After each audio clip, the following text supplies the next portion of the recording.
各位观众朋友，大家好，欢迎收看11月14AM 新闻，我是嘉豪。中选会今日公告总统、副总统选举被连署人的这连署结果，其中郭台铭甲赖培霞的连署人数有90万2000多人，超过法定的连署人数会当参选。不过其他9组呢，这连署人数拢无到标准的一半，连且保证金100万也拢无法度摕回去。我是送货出身的。顶日送出连署书，红海创办人郭台铭甲副手合作盘赖培霞信心满满。中选会10时也正式公告郭台铭甲赖培霞过关。连署人数是90万2389人，会依法发布完成连署证明书，佮发函连署保证金100万。每一份连署书对我都是一份责任，我们会继续奋勇向前。除了郭台铭甲赖培霞，也有9组金马拼连署独立参选。根据中选会公告结果，郑祖才甲黄尚峰合计的连署人数473人是第2济，北方第2十大抢劫要犯的拿信基甲共和党主席周克基搭配连署，合计连署人数58人。大体主席是陈美惠甲吴超成，送出连署数255410人，符合规定的连署人数只有2人。其他柯阳德甲姚玉生等5组拢无提高连署事件。那过半也感谢社会大众热情支持，和连署会当过关。终于在今天中选会公告，我们合格的份数是90万份，是高标的通过的门槛。那非常感谢各社会大众给我们的热情支持，因为我们相信这是民意的真实的展现。2024大选卡无瓦紧，中选会公告11、20至24参选登记，郭台铭交出甲有效连署分数，拢是史上第2悬，只输伫2000年亲民党主席宋楚瑜的大约106万分，有效94.9万分。也毋过，真侪字无公开行程，郭台铭后手动向真受关注。记者综合报道。讲到这蓝白合要安怎夹咧？明仔载起会伫咧前总统马英九的见证之下，国民党主席朱立伦也个民众党主席郭文哲会搁再进行政党协商，还有其也会去参加。那还有其今日是去到新竹做势提出环保政策，郭文哲暗时会去到逢甲上环邮票。那台中市长罗秀燕伊是认为赖清德无想要去台中捷运拉线，赖清德也批评伊讲话拢无伫咧看事实的。手提支持者送的好彩头，国民党总统参选人侯友宜去新竹市场扫街走基站，嘛提出伊城人北的政策，环保永续4大主张。2045年全面禁止用食汽油的交通运具，辅导企业总体减碳升级的方案，设立社会气候基金，成立国土规划研究院。登记的日子愈来愈晚，若被政党协商进入关键的时期。15早起10点，会由前总统马英九见证，国民党主席朱立伦。甲民众党主席郭文哲进行政党对谈，让侯友宜买参加。那我们希望个人真的是小一点，以人民国家大一点的方向，把它做到好。不过，若要是传出个人有个人的坚持，那样要是希望来自政党的支持度。那民众党是讲，一般全民调都是第三。柯侯或侯柯这样子的一个比较去做民调的话，基本上它就已经有包含了政党支持度在内了。所以我们认为说，就是按照做台湾模式全民调就好。那也就是目前我们所设定出来的一个底线的部分。受到支持者的欢迎，民进党赖清德去台中丰原，有见甲民众的感情。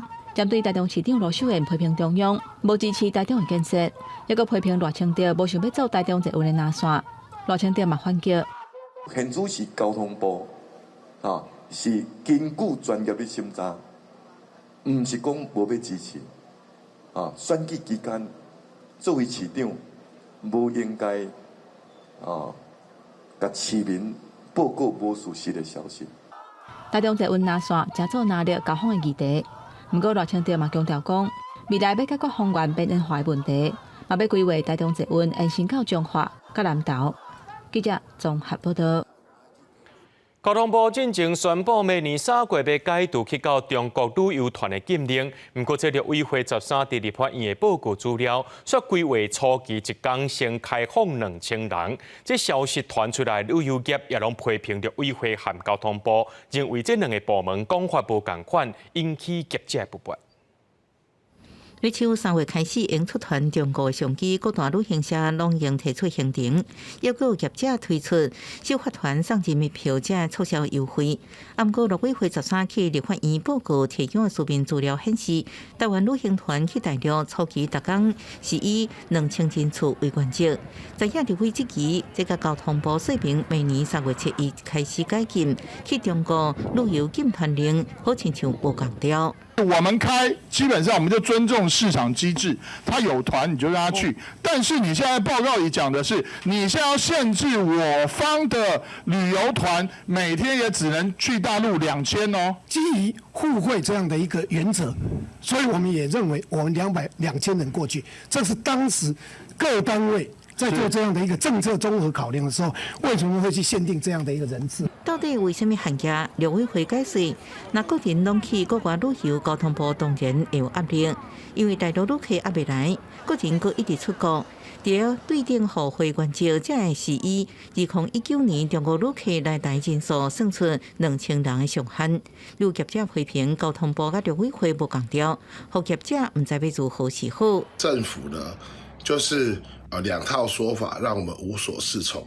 解除戒严时期以后，从来没有过限制，哪一个国家呢？我们不可以去那么多人，只能限额去多少人。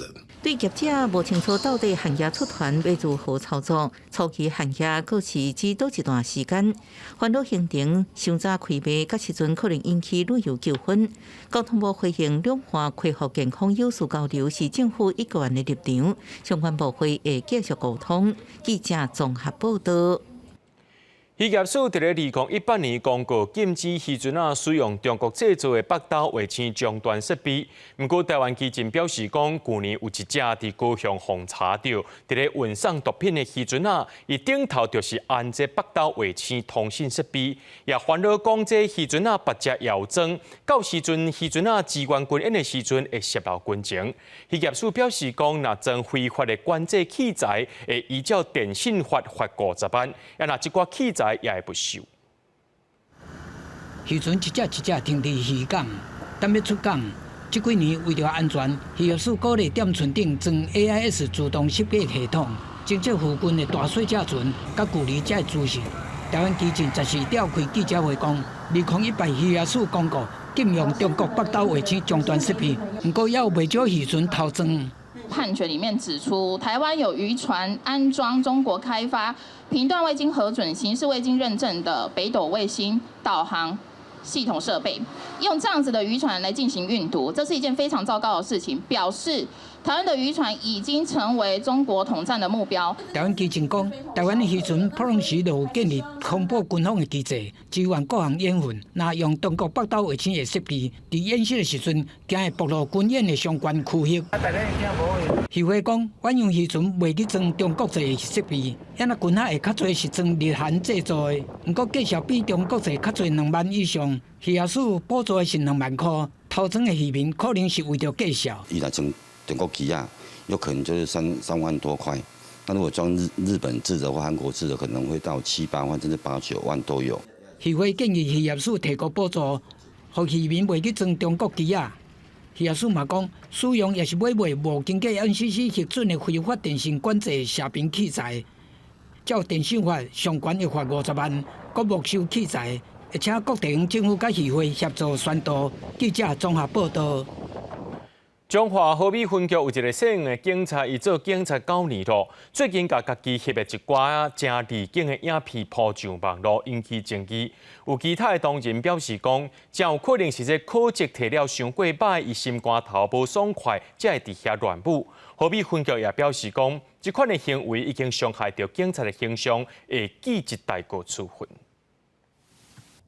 画面中的警员穿制服，就安尼伫 KTV 唱歌，甚至要用加速炉点火一只布。上含的也伫骹旁夹烟火机做出变怪动作，影片伫社群网站流传，引起不少的讨论。那当然是不雅不好啊！怎么说？因为是不好的示范嘛。根本不佳的，只是说有些人他会想说，我就不做了，不做最大，因为毕竟你是人民的保姆，还是要有一些形象在。影片中的是29岁姓黄的警员，资历9年，任职过新北三甲分局的蔡甲派出所，2019年10月调到中华和美分局的大厦派出所。警方表示，姓黄警员平常时表现无好，工作态度也消极，方得为态度对象了后，拍算伫离离时节。也毋过刷翕变关影片来影响警方的名誉，会记一大个处分。有巡逻不确实，以及装备领用不落实。那另外也有勤务中用手机观看影片，以及这一个受理民众案件有延宕。那这些种种都做了一个行政的惩处，所以导致在我们年终打考核的时候会一并纳入参考。姓黄警员也留言表示，影片拢是伫现任所长店内翕的，未得连带处分所长。中华警方表示，所长表现真负责任，技术是将伊的好招拍扁，伊就用影片方式来冲康。除了被后手对查翕的人，是朋友也是现任同事，也继续落实警员的监督甲科学工作。记者综合报道。车路顶头有车有一块所在，阁有这动物伫咧车路顶头行。昨暗9点外呢，有驾驶伫咧三峡的这个北大特区，看到民众伫车路顶头骑马。警方表示讲，这款行为已经违规也若民众去检举是无效的，是爱警察在场才会当甲因开罚单。半暝伊坐车来，外口传怪声，抬头一个看，准马落国行。原来有人在骑马驶过，就是要散步这样骑经过。它也不是马场，就是自家的地基那天我没有看过，都是晚上张好出来好像是就是要遛马。车路变马路，13暗9点外，新北市三峡北大地区出现马在街仔路乱扫，警方调查，这是人饲的动物伴，也毋过甲骑上街仔路已经违法。未经许可在道路上骑马之行为，且有妨害交通之形式，已经违反《道路交通管理处罚条例》第84条规定。虽然是明确违法，警方讲依法袂当罚，讲这款的违规无伫受理检举的范围内，爱员警伫现场才当处罚。不过动物伴含车做伙伫街仔路行，依早发生过几啊届。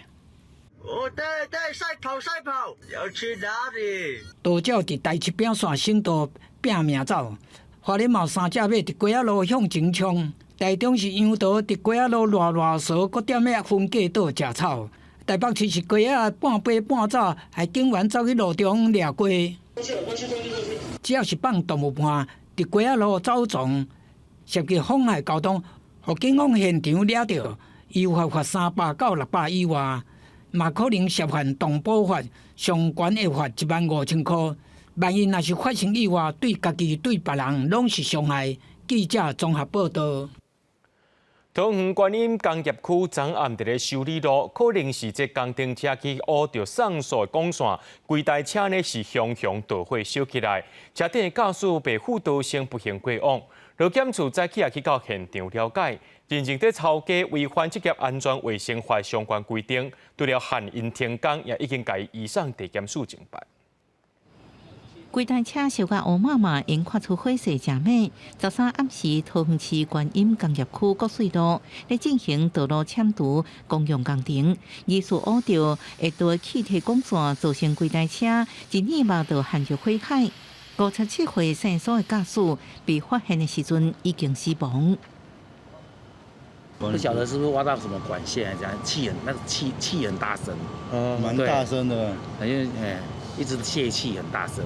出来的时候火还很旺嘛，很大。对啊，很大。我们到场后知道有一名员工失联，他因为现场已经全面燃烧，那等我们发现的时候已经明显死亡，在铺路机的旁边。劳检处甲其他相关单位10时透早也到现场，初步调查，签路过程当中无限时误判上锁输送管，致使后续发生大火，一名劳工当场被辅导生发生死亡职业灾害。一般像这种重大的会造成灾害的一个严重的管线不可能说10公分不可能了。应该不是照他们图纸所呈现的，是埋在50公分的位置。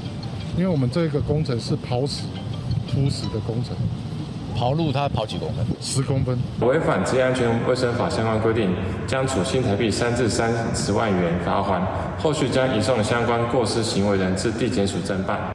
针对道路抢渡工程火灾死亡的意外，路检处认为，施工单位无事先确认地下代谢物的状况，已经违反职业安全卫生法相关规定。后续会将过失行为人移送地检署侦办，另外也将对相关监督单位进行调查处理。记者综合报道。各观众朋友来看过这新闻，讲到中国上届大间的银行，也就是中国工商银行，伫美国的子公司工银金融，初九受到这骇客攻击，也造成美国的公债交易市场呢暂停运作。含罗西亚有牵连的海客集团 Lockbit13表示已经收到这赎金啊。中国外交部表示，这工银海内外分支目前运作正常，也当咧甲风险也个损失降到上级。路透社报道，律所软体犯罪集团 Lockbit13伫一份声明中表示，中国上大的银行中国工商银行初九互骇客攻击了后，已经付赎金，交易完成。也毋过，路透社表示无法度独立证实消息的正确性。It's a prolific criminal gang with ties to Russia that has also been linked to hits on Boeing or the UK's Royal Mail, for example. The impact of the hack so far does appear limited, but it does signal how vulnerable systems can be to cybercriminals. 初九防攻击的是中国工商银行的美国子公司工银金融，律所软体将电脑文件加密锁死，要求受害者付费换解锁，嘛造成美国公债市场中断，无计算交易，造成工银金融嘛欠纽约梅隆银行90亿美金。母公司工银已经紧急投入资金，也是进行调查。中国外交部表示，目前工银总行甲海内外分支拢运作正常。中国工商银行已经密切关注此事，并做好了应急处理和监督沟通，争取将风险影响和损失降到最低。今年网络骇客勒索犯罪一直出现，加拿大财政部便于日本、名古屋港拢受害，那急着付赎金，都会防偷摕泄露机密资料。美国官員講，那個比第3年來已經製造全球上大勒索軟體威脅，也毋過佢建議賣妥協付款，唔通互犯罪集團得手。公司新聞收回中編譯。以色列繼續包圍加沙上較大間嘅病院——西法病院。世界衛生組織又警告講，這西法病院呢目前失電、無水通用，狀況是真凄慘。以色列軍隊昨又公布一段影片，強調哈馬斯甲人質關佇咧病院地下道，也發現講迄個所在有真濟武器。以色列閣指控這哈馬斯甲病院當作是戰爭嘅工具。另外，哈馬斯提出條件，講要用停戰5天，上濟會當換到70人的這個人質。以色列這幾天一直講哈馬斯將指揮中心甲軍火庫攏設佇病院地圖下，所以將攻擊目標刷到加沙病院。世衛組織 WHO 發言人林德梅耶13指出，目前還有600多病人佇西法病院，不過缺少燃料甲飲的水，病院已經失去應該有的功能。用要建造一個防壓堡，為體液開始暖氣，而內包含新出事的醫院在內，已經有34人不幸死亡。Currently, we have 36 units survived, which means we have lost 3 over the last 24 hours. 不過，以色列官方13日強調，已經撤出新勝利的可能風險，不過說服哈馬斯拒絕，將對加沙病院的危機進行。美國總統拜登13日呼籲，一定要確保病院安全。印尼總統佐科威13日甲拜登會談的時陣，也呼籲美國愛擱較積極解決加沙人道危機。人道機構也擱一擺表示，病院不應該成做戰爭的攻擊目標。Hospitals must not be made places of warfare. 不過，以色列軍方13公布影像，講在加沙地區其他病院的地面下發現哈馬斯的地圖，內底不止藏大量軍火，佮批評哈馬斯將病院當作是戰爭的工具。影片當中也發現病院地下道下疑似哈馬斯用來綁票人質的機車甲鎖啊。This is Hamas firing RPGs for hospitals. The world has to understand who is Israel fighting against. They were all used in the massacre of the 7th of October. They even have bullets in this motorcycle. A woman, clothes, and a rope next to the legs. 数百民众13暗时聚集伫联合国伫耶路撒冷的总部外口，控诉联合国研究人质态度真冷淡。哈马斯13是释放出上新的消息，上济放出70个妇女甲囡仔来换取以色列5天的全面停火，互救援物资进入加沙。不过以色列方面也无回应。另外，纽约的联合国总部13夜间半旗对到以哈冲突5月份以来不幸死亡101个联合国人员。公司新闻警员庆评价。由西班牙建筑师高第所设计圣家堂已经过141年啊！这第5座的中央塔楼总算完成，那第6座呢是要起到190公尺悬。这塔楼若准完成了后，圣家堂会变做世界上上界悬的教堂。西班牙巴塞隆纳出名的地标圣家堂，4座福音书作者塔，12头一届点到，大家是拢真欢喜。圣家堂从1882年开始起，经过141年，中5个塔总算完工。圣家堂是由加泰隆尼亚建筑师高第设计。新头起的时阵，高第就决定起18座大型的塔，代表圣经内底无共的人物，其中包括12个使者、4个福音书的作者、圣母玛利亚、甲耶稣等人。Pues fue una maravilla, la verdad es que encontrar este momento tan ideal en Barcelona y poder inaugurar la iluminación de las 4 torres de los evangelistas ha sido una maravilla. 高第伫1926年因为车祸过身，伫在世的时阵，圣家堂就敢若完成10%至15%。后来因为1930年代西班牙内战的关系，唔拿起的进度断点，就连部分已经起好的所在嘛受到损伤。想要一座象征耶稣基督的塔。会有172.5公尺悬，顶悬会按一个17公尺的12架。原地按算伫咧2026年，高第过身100周年的时阵完工。不过因为拄到新冠疫情，加上观光客减少，无经费，工程的进度嘛慢起。建筑委员会讲，若是无任何意外，可能会当伫咧10年内完工。El momento ha sido muy emocionante y sobre todo es muy emocionante ver la evolución de la iglesia, porque los que somos de Barcelona de siempre, pues ir viendo cómo ha ido creciendo, cada pequeña incorporación es mucha emoción y teníamos que estar para verlo. 圣家堂伫还未完工的情形之下，都已经互联合国教科文组织列入世界文化遗产的名单，但上尾一座塔完工，就会取代德国欧姆大教堂，叫做世界上悬的教堂。公司新闻新录为编译。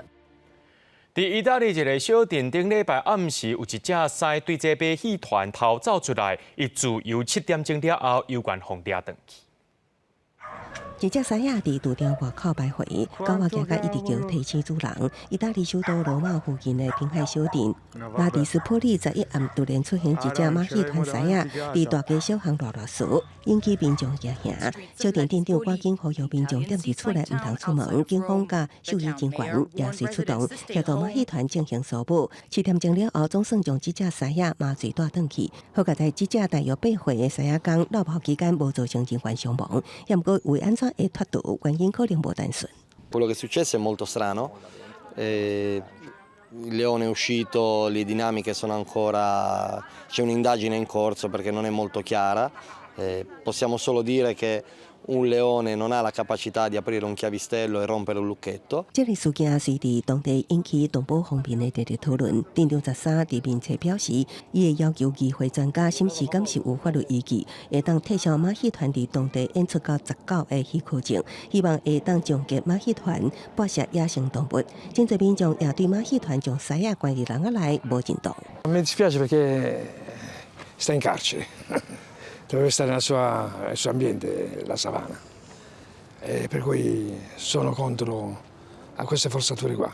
那伫印度，牛伫当地互看作是神圣的动物，四季拢会当看到牛咧踅大街，一点仔拢无奇怪。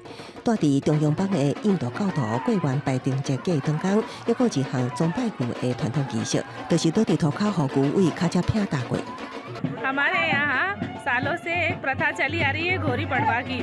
यह लोग अपनी मन्नत के अनुसार 5 दिन तक गाय की पूजा करते हैं और 5वें दिन गौरी पड़ते हैं।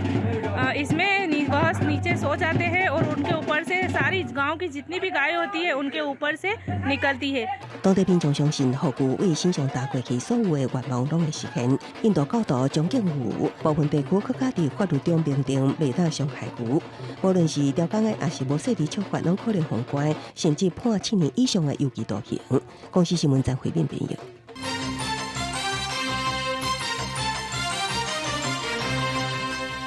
APEC 领袖峰会要伫咧旧金山举行，这届会有21个经济体领袖代表参加。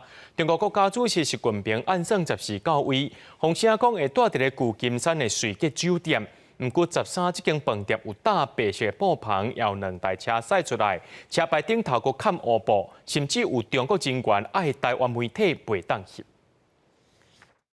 我只是说出中国老百姓的心声。APEC 主场馆就为这话的15人关车画诉求，另外一边有人也标语表达抗议。对象拢是按算美西时间14要到旧金山的中国国家主席习近平。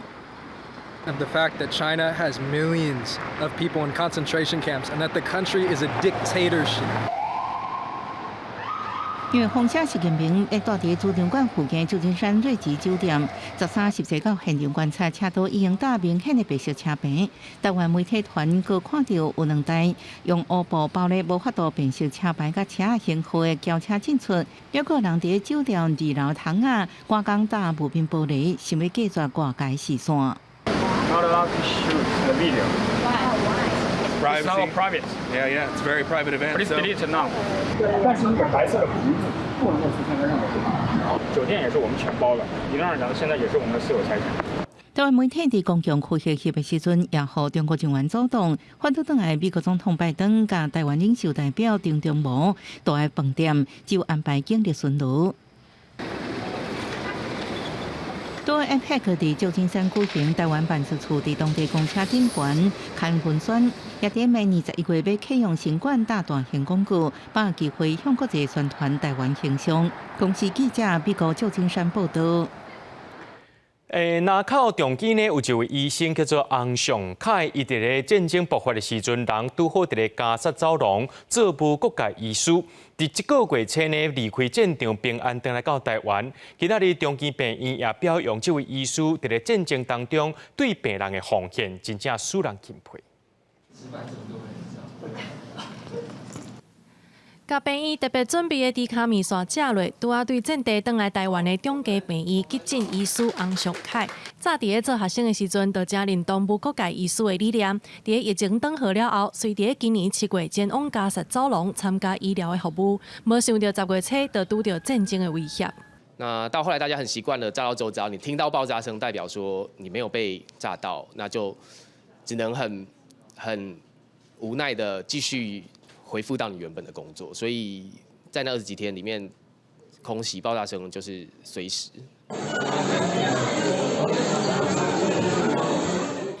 当地的病院因为互人崩掉，全部熄电暗面崩，医疗人员敢会当用手机的电话进行医疗处理。洪尚凯表示，伫战争的影响之下，一直送入来的患者和医疗资源特别记载袂掉。没有电，没有干净的水，没有药物，没有干净的纱布。我们在缝合小朋友的时候，局部的麻醉药都使用完了，就只能抓着，那尽可能的用大一点的针，那很快速的把它处理完。经过20多天战地救援了后，洪尚凯后来离开加沙走廊，回来到台湾。3个月外过的时间，3码6公斤。不过，伊心肝内所想的，原来是当地救援组织的同事。我有几个同事，他们甚至还待在战火最严重的北部。那这几天都断了通讯，我们也只能透过一些外媒、那一些新闻来得知。那很多的医院也持续的在被攻击的威胁中。洪尚凯透过记者会分享这段特殊的经历，嘛希望战争会当赶紧结束，让当地居民会当回去家园。记者林旭凯台北报道。顶个月伫台中龙井的有煤灰路中入去徛街，这市府的厂商也个农业局拢讲，这落下会死是因为去互惊死的。不过这上届新的报告出来啊，厂商说讲这落尾煤灰路搁再挖过来已经甲野放，市政府认为讲这光华环期环岛已经甲移送台中地检署侦办。画面内底即只煤灰路，甲去用锯掉，脚甲手互用锁啊绑咧倒伫涂骹。台中龙井一间正新户龄的人家厝。顶个月24发生野生的煤灰路走入去人兜，民众通报了后，市府请外包的厂商去现场引导。迄当阵农业局讲，煤灰路哪像着惊，怎休克向死亡。毋过大家出来报告内底，厂商讲，因伫甲路仔再离开的过程当中，即只煤灰路向精神挖起来，就地野放。有民来批评讲，这有影是喊呱呱，要求无论路仔敢要挖的，拢爱有看到才有准算。只有口头说，他们那一天运送的过程里面，他复活了，然后苏醒了，然后他就把它放掉了，没有经过兽医评估，他浑身是伤，他鹿角被锯了，结果你就把它野放了，这也不符合野放的标准跟程序，所以整个报告就是一个荒腔走板。代志发生迄暗，外包的厂商要通报市府，路仔已经死啊个案，即马说是解喙讲，是伫后里立骨台后壁野放，已经毋知影去向。农业局调路人的监视器，煞无发现货车影像。即只煤灰路是生是死，也毋知影。因为专案也有真侪疑点，市府除了甲厂商解除契约、依法裁罚，也阁甲相关的证据移送台中地检署侦办。调阅相关路段监视器画面，并未出现货车出没影像。本案路资去向不明，且说法不一，恐涉及隐匿之情事。本局已将相关卷证移送地检署侦办。这间外包的厂商是伫咧雾峰的公司，拒绝受访，也若照农业局的标准作业流程，来到动不了后，要由兽医评估受伤的情形，敢有适合野外的生活。也若野放的时阵，需要提供处理的时间、地点甲相关的相片。市府表示，后续会建议调整合约的规范甲 SOP， 避免类似的事件搁再发生。记者综合报道。是苗属预告要针对婴儿、幼囡仔的食品，还有巧克力豆、其中盐还有镉含量进行较严的规定，按算明年7月开始施行，违规者上济会当罚到300万。无共款部会的动物包袋挂伫个菜市的打灰，khiến不少消费者来买。为加强控制食品当中重金属污染的风险，为福部小署有告修正食品重金属含量标准。其中，大家正爱食的包内类重金属盐含量加减下修，尤其是大家常常食的猪包内，为0.5 ppm 下修到0.15 ppm， 禽类是为0.5 ppm 调降到0.1 ppm。坚果甲巧克力这的品项是第一摆纳入重金属格，其中巧克力是根据总可可固形物的比例来设定无同款的镉含量标准。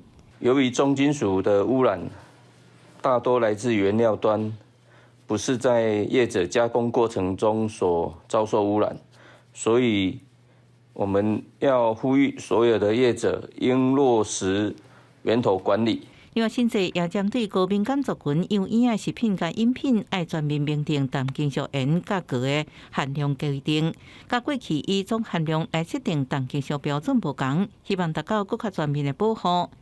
铅中毒的话会影响到全身的器官，包括肾脏疾病，包括心血管疾病，也会这样贫血。对小朋友就担心它会增加过动儿，还有注意不集中的风险。小署表示，草案为即马开始提供60天的预告期来收集各界意见。现在按算明年7月初开始正式实施，到时阵市面产品若违规，经过限期改正、依原复检无合格，应照实按罚，上悬罚300万。记者综合报道。疾管署公布，今年肠仔病毒重症上届细汉的个案是伫咧南部，敢若出事8天的囡仔，经过治疗已经出院。另外，这流感也当咧严重，北部一个4岁囡仔顶个月感染到 B 型流感，搁再引起急性脑炎，目前伫咧加护病房插管治疗。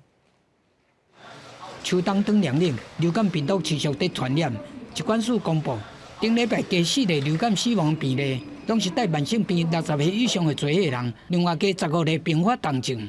要注意的是，内底上少的是北部4个查甫囡仔，先天有戴镜头，伫10月中旬，医生确定感染 B 型流感，毋能救菌，烧到40度，佫并发急性坏死性脑炎，即马伫加护病房插管治疗。如果是出现这一种急性坏死性脑炎的话，因为它这个病程变化的快速，而且这个严重度也比较高吼，所以如果发生这样的情形的话，以往的研究是致死率的话可以高达30%到40%。另外，肠仔病毒嘛要注意，顶礼拜增加一个克萨奇 A6型肠仔病毒并发重症。个案是南部出世8天的查某婴仔，昨中旬出现四肢着疥、呼吸急过紧的症头，送来大院，嘛有去儿童加护病房，到在12天后会当出院。这嘛是今年肠仔病毒重症上少岁的个案。他在出生之后，跟他接触的同住家人其实有这个确诊肠病毒的状况，所以不排除说他可能是这个因为大人有这个肠病毒的状况，那经过这个交叉感染传染给小朋友。疾管署讲，肠仔病毒高峰期虽然是4月到10月，不过台湾一年四季拢有感染的风险，尤其大人感染后症头无明显，会无注意。若是呼吸道有问题，就唔通接触婴仔；也若是流感，搁咧流行期，因应往年活动多，提醒符合公费资格民众赶紧去种流感疫苗。记者综合报道。根据统计，去年台湾10万个囡仔，就362个因为这交通事故死伤，进前平均是350人，有变较济。交通部和民间团体合作，用6种交通工具的情景推出6出影片，要来教予囡仔交通安全概念。不要过来！爸爸 ！No！ 伫车路对向卖对囡仔大动作的手，因为囡仔的天性伫12岁之前看到爸母安尼做，定会赶紧，无注意状况就冲过车路。为什么孩子的伤亡几乎都是冲出这件事情？表示父母可能不太了解，说孩子要到12岁前，他都有这样的属性，也就是说，他只要看到有目标物，就会追求目标物。交通部委托长期推动儿童安全的监管基金会做6出影片，透过6种无同交通工具的状况，让大人囡仔了解安怎确保囡仔的交通安全。我们调查10大死因的话，在儿童的话是事故伤害是居第3位，那其中又以机动车的事故为主要的一个原因。交通部表示，2024年每10万的儿童就有362个因为交通事故死伤，这个数字超过过去5年的平均数量350人。监管基金会望透过影片，让家长了解囡仔的天性，爱避免危险，也爱培养家长正确的交通概念。那父母也觉得说，我把孩子放给学校，学校应该会派一个比较相对安全的车辆来接送我小孩，所以他大也没有去观察，所以我们每次稽查的时候就发现非常多不合格的车辆，很多时候有时候可能会在中间摆上椅子来让孩子坐，基本上你是走道，你怎么会摆上来？影片唔但教囡仔交通安全的知识，也提醒家长听无注意到的所在。交通部表示，未来影片会伫各地头的学校播出，也会参医疗院所合作放送，落实交通安全教育，降低囡仔伤亡。记者郭文成由台北报道。天气变较凉，这高丽菜也较好种。目前西丽果菜市场价格对1公斤上100块，达到30-40块。农粮署也提出警告，讲这种高丽菜量已经是连续60天拢是红灯，惊这量上过济，所以农民就要斟酌。果菜市场的另外，无因搬运一箱一箱的平地高丽菜，今日的天气持续稳定，嘛渐渐变冷。有日平地高丽菜新长出货，平地高丽菜有1个月前渐渐上市。高丽菜摊商就表示，继续为9月每公斤900块的关价，现在渐渐回温到30-40块。现在的价格就会比较没有之前那么高啊，因为现在已经不是说山区的菜而已啊，变成说平地的产量也有了，所以价格就比较持平到一个稳定的价格了。山顶的粗秋啊，一件才公斤60啊，一件才1,800哦，咱在地的才620起的哦，公斤30。西果菜市场就讲，1个月前每天高丽菜交货量大约110吨，近期交货量增加，每天220吨左右。农粮署嘛针对蔬菜供应在预警的系统显示，高丽菜进节数量连续6旬，嘛是60间定行安定，达到紧急数量上限。已经将近是在红灯的警戒线了哈，那就是已经快达到有100万的这样一个数量。那我们都会把这个信息让散播给我们的农民朋友知道啊，因为未来可能在种植的时候要去做参考。农事表示，今年为8月份后连续风台等因素，导致山区的高丽菜产量少继续起价，毛农民种植高丽菜意愿增加。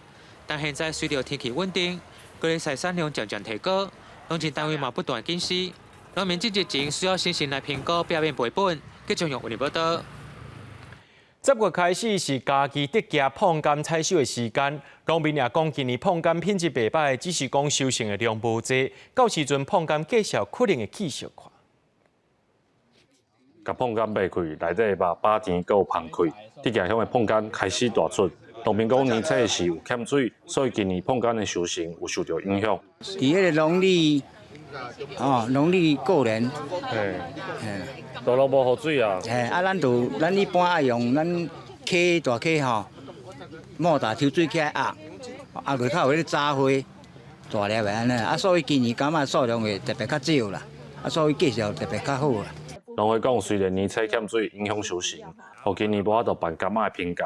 但是后来天气拢真平顺，佮加上农民使用自然栽培的种植方式，所以碰柑的品质拢真好。开会期迄时阵哈，因为干旱，所以产量少很多，所以对办理比赛来讲会比较棘手一点。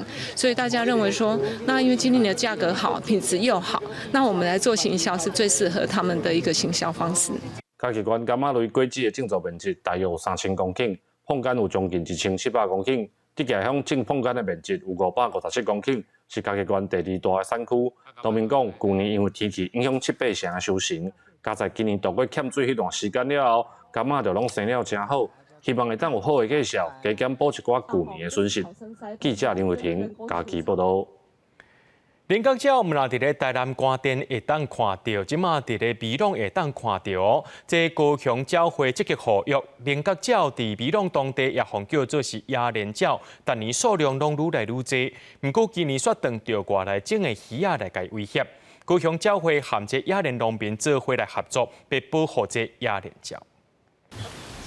一大片野莲田，真侪鸟仔伫顶面，只只身躯甲鼻是头顶阁有黄色毛，伊是保育类野莲鸟。伫台南官店，大家拢叫伊林角鸟，因为伊豆豆刷到美浓。高雄鸟会为2017年推动野莲鸟的保护，呼吁的数量是愈来愈济。毋过今年却拄着外来种鱼仔危机。去年因为水池内底水管破去，互鱼好甲高台游入来，到搭鱼仔大只就开始会食鸟仔甲卵。初估是互食去20几只幼鸟仔，甲要10粒的卵。都有20几只、4只，吼小 baby 去会食伊，啊，阁有7、8粒的卵嘛是会并伊，啊，所以变成损失30几只。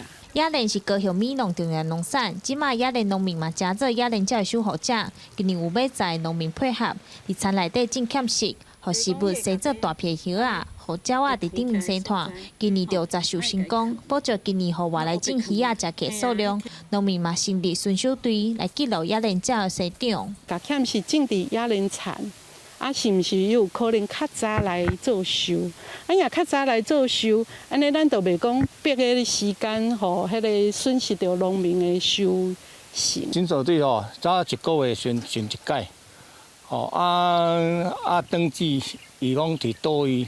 鸟会统计，去年拢总发现68只野莲鸟，今年到搭已经有50几只。虽然有外来种鱼仔危机，不过有农民斗相共，互野莲鸟换一个环境，因惊伫叶仔顶袂伤害野莲，阁会当清海棠。记者钟友辉、顾朝阳高雄报道。全台湾唯一的水族镇是西港仔挂乡真出名的镇头，不过受到一件生少的影响，真恶造团地数有3棵无出镇啊。这南海社区发展协会利用水族镇内面的动物来做花仔门牌，希望提升大家对镇头的认同感，也积极参在地学校季节，要来开课程团式。沿台南西港区南海街行，一路看过去，大户所有2块门牌，真特殊。详细看门牌顶悬有金红色的鲤鱼，佮有蛤蟆甲金仔，每一户拢独一无二。其实这是全台唯一水族镇内底的动物。南海社区发展协会因结合在地水族镇的特色做门牌，希望增加大家对镇头的认同感。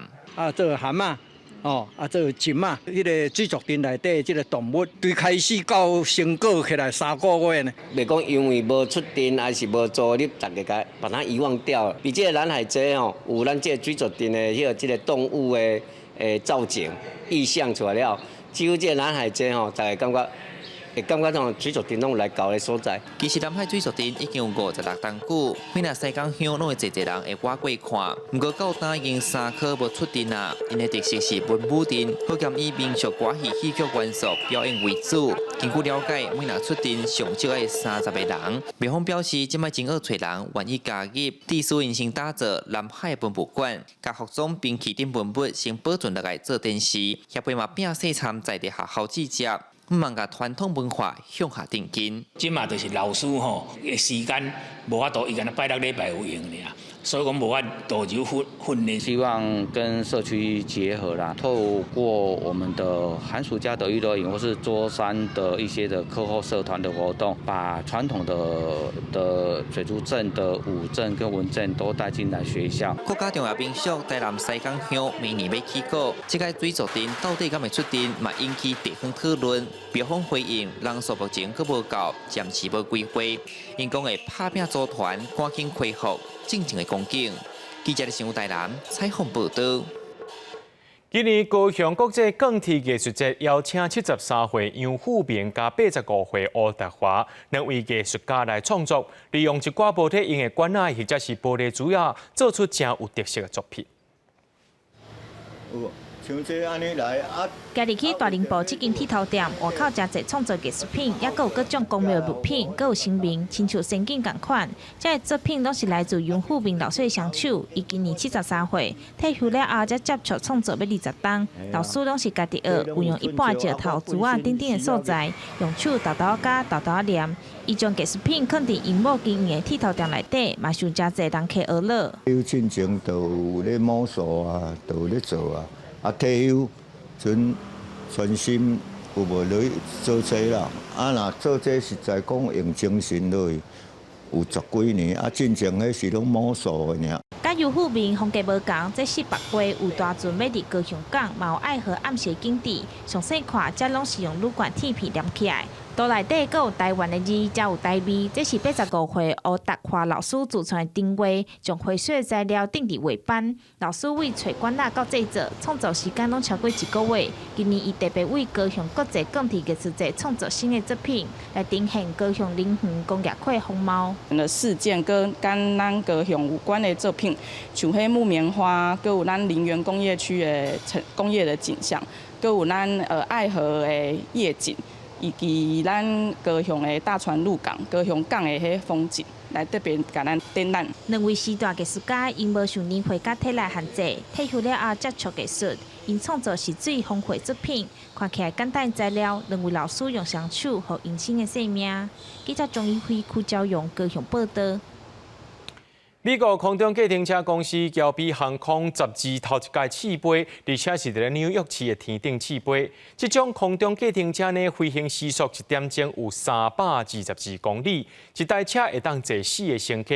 对这曼哈顿飞到约翰甘乃迪机场呢，本地爱点外钟的路途，若准坐这空中计程车只需要7分钟尔。飞行机直直起飞。在美国纽约曼哈顿市中心起飞，这是空中计程车公司乔比航空12进行的第一摆起飞。This is our electric air taxi. It takes off and lands vertically, transitions, flies on the wing. It seats a pilot and 4 passengers and flies at speeds of up to 200 miles an hour. And what that means is that a flight from here in Manhattan to JFK can take as little as 7 minutes. 这空中计程车长程5分钟，就用飞100英里，范围有纽约市全部5个行政区，接近99趴面积，而且不止零碳排，设计佫较有低噪音的特性。就算伫人口真密的都会区咧飞，也未增加噪音。去年甲美国航太总署 NASA 合作，这辆飞行机伫1640英尺高度咧飞的时阵，发出的声音差不多是45.2分贝，比一般讲话声音要佫较安静。And we know how important it is to just also bring down the noise. And as I just learned, how far the noise can travel. at the downtown Manhattan heliport, we are going to establish the world's first heliport with infrastructure for electric powered. 侨美航空拍算甲合作有华达的航空共同为纽约打造更加安全也更加清气的计程车旅行。2014年生产的原型机已经飞超过3万英里。最近，各地加州的生产线出厂第一架飞行机，按算2025年推出上乡客运服务。公司新闻陈伟仁报道。明仔载天气是好也是歹，做伙来看预报，恁就知。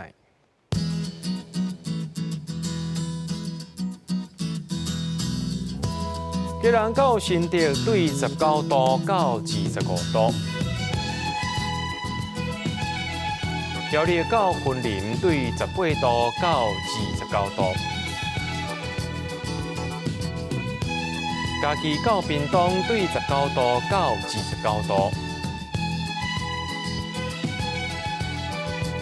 宜兰花莲台东对19度到26度。平湖金门马祖对18度到25度。伫新闻最后，感谢各位观众朋友收看今日新闻，我是嘉豪，明仔载暗时1点咱再相会。